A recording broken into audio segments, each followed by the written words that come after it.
Okay. So if you are to rearrange it, or arrange it rather, no, the numbers 1, 2, 3 items in hard, easy, and no general rule, what is your answer? Uh, Sige, si Medina.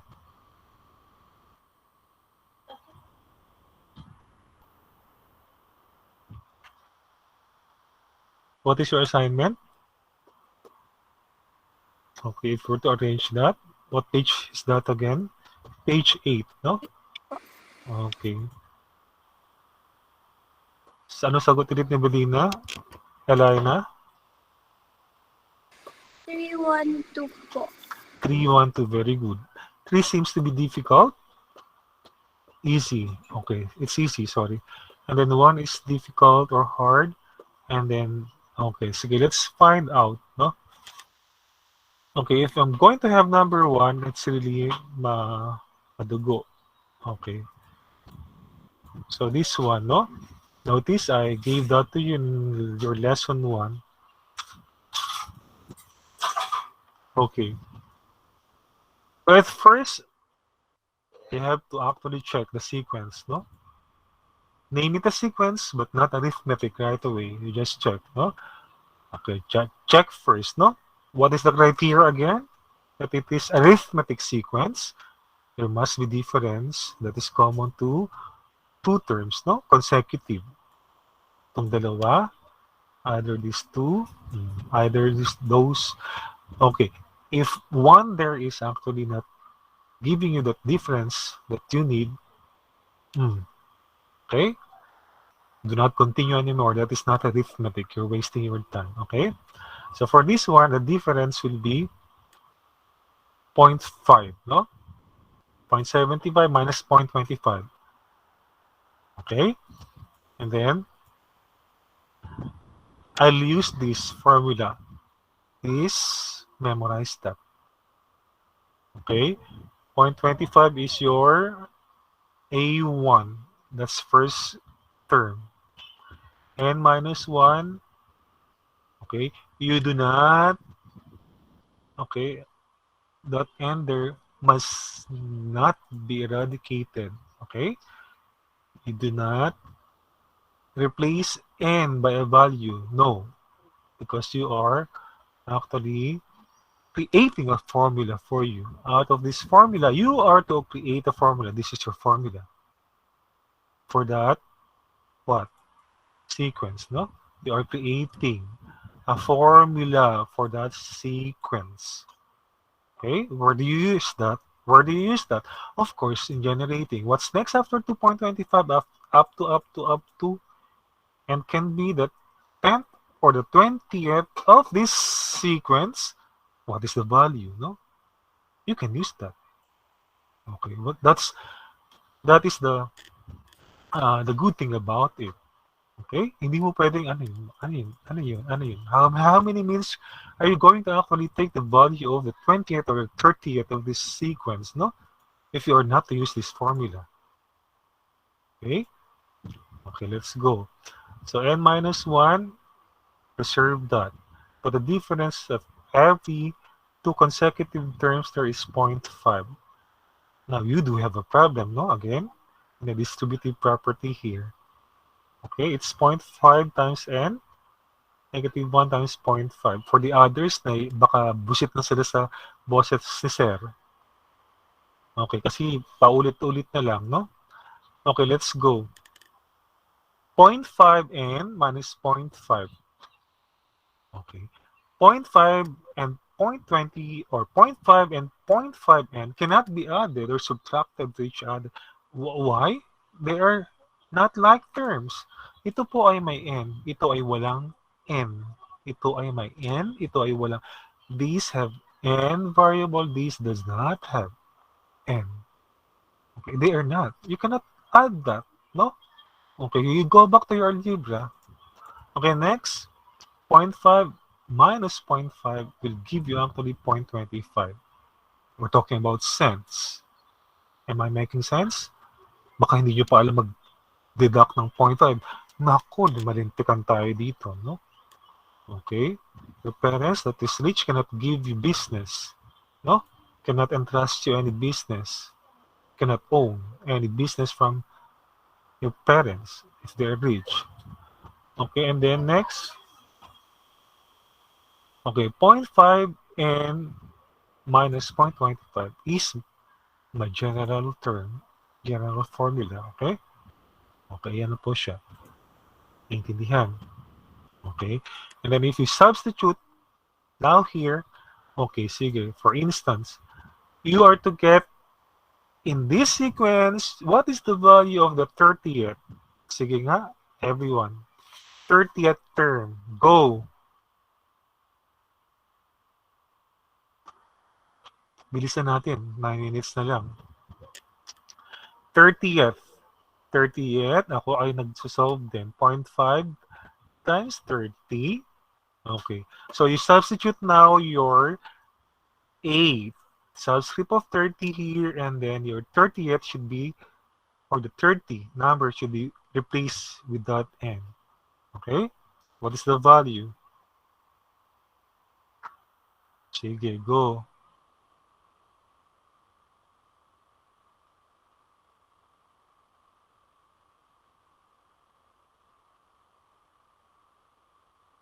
One, two, three, four. Oh, para ang bagal. What is the value? I-replace na po yung 30 dito sa n multiplied by 0.5. It becomes, kahit di na nga kayo magsulat, no? Sige, chat box. Okay, very good, no? Okay, so easy math po, class, no? You are to take the half of 30, it's 15. Then you deduct 0.25, it's 14.75. Hindi na ka na magsusulat. Okay? Kung ganun po kayo, matalino kayo, no? Okay, very good. So for this one, we know that A1, first term, up to the fifth term. The goodness of this one again, we can actually generate it, no? Do not be afraid. Okay, so again, use that formula that you got. You are a mathematician now. If you know this. If no, okay, let's go. Number 2.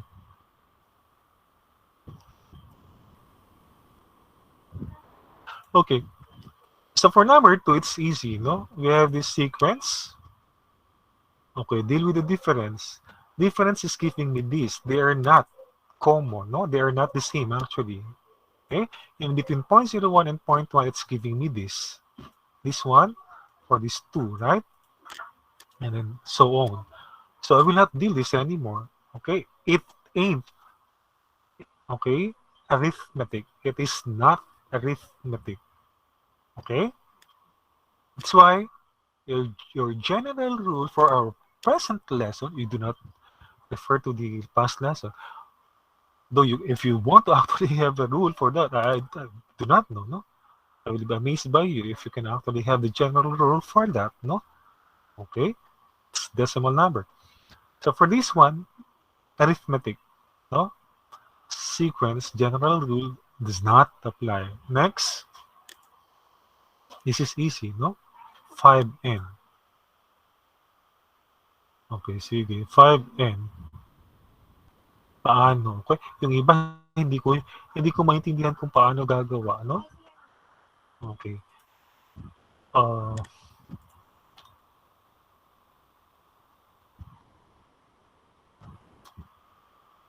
Sige po. Kuha tayo dito. Sige, can you present your assignment? Wala akong sample nun. Ay, hindi ako gumawa. Sorry. Assignment hindi ko ginawa. Ako na lang po.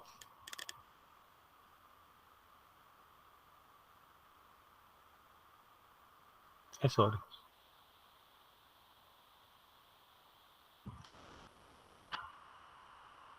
Okay, sige, that is easy, no? Because according to you, it's easy. For the others who did not do their assignments, it's actually easy, no? I just apply that formula. And then we go now to the means. Okay, sige. Any idea about the means? Any idea about the mean? Arithmetic means. Okay, sige. Makinig, no? Just to use this actually now, no? If I do have odd numbers there and have these ones only, oops, okay. Or can actually have this, sorry. Okay, delete ko muna to, no? Yeah, I have 7 terms here for even also, no? If I have these extremes, ito siya, no? Parang mali-mali na si Sir Romel. Ulitin natin. Makikinig na mabuti, no? Just short lang ito. Tayo pwedeng kaya lang magtagal sa means.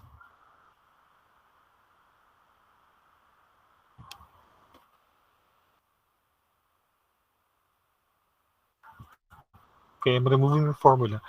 Okay, so if I have, for instance, I hide this one. Okay, I have 7 terms. This in the middle will be means, marami, no? Okay, by the way, in statistics, mean is an average, no? You have 8 subjects, you add that, and then divided by 8, you get your general average, we call it, no? But for arithmetic, it could be, okay, it could be applied, but uh, for specific rule only. Like for instance, what is the mean between this first and second term? No, obviously it's 3 and 4. 1 plus 5, it's 6 divided by 2 because there are 2 terms, right? Okay, so this is 3, this is 4. Okay, naintindihan? It's easy, no? But there must be a middle term, and those 2 terms are added and divided by 2. It's easy. That applies. The average. That's why mean is equal to average for this situation. But what about this? No? Means. We are actually looking for that means. Plural. No?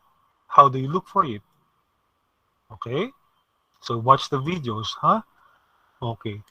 So for this case, you are to actually add 1 plus 13.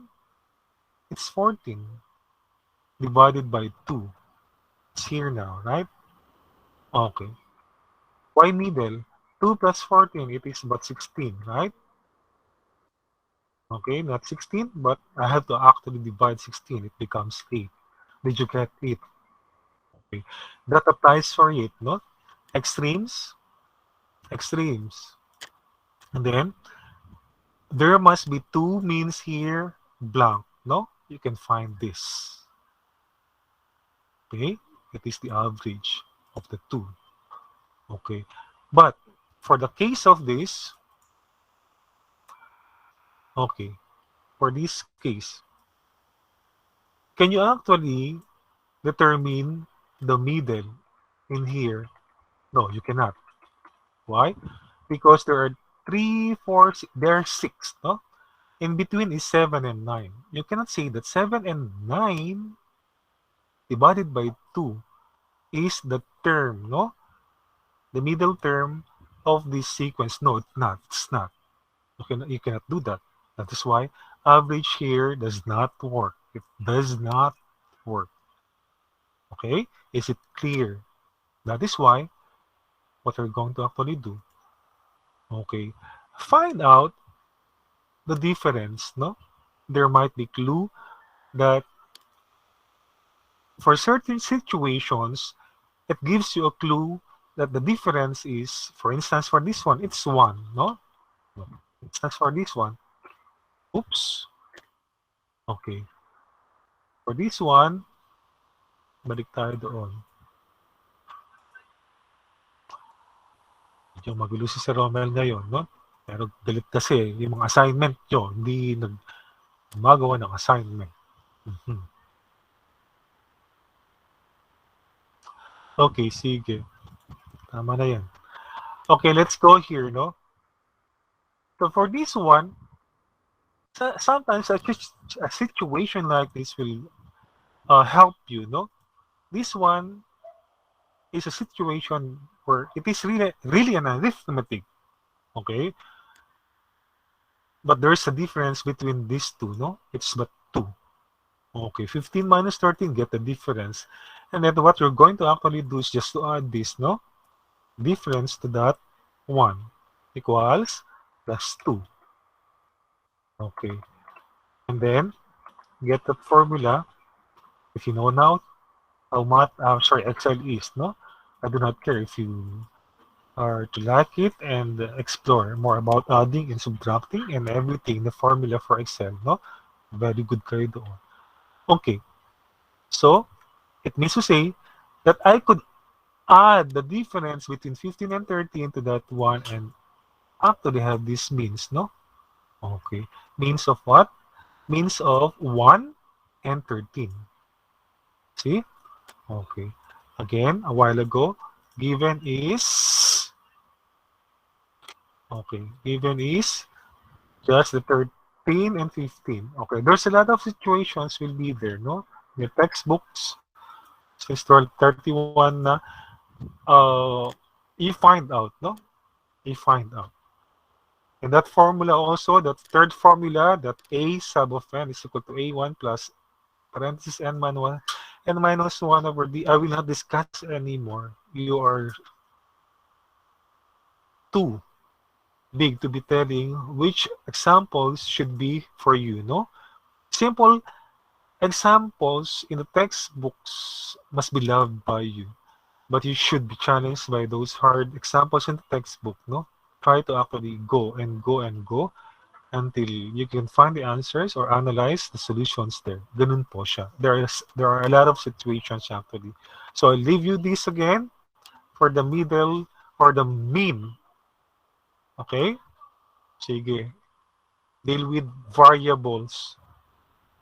Screenshot this one and give me the values of the, the means, no? What are the values of M1, mean 1, mean 2, mean 3 in terms of X and Y? If your X and Y are the extremes. Okay, so you're going to actually give me values of X and Y, no? So again, you add extremes, it's for M2. Then M2 and X, you add those, it's in terms of X and Y. Divide it, you can have M1. For M3, it's M2 plus Y. You can have M3 in terms of X plus Y. Good luck. Okay, so 12:33 na po, no? Okay, so you can give you points. If you do the same, you screenshot yourself as well as your classmates, send it to your PM. That's it for today. Tomorrow, we go to the series.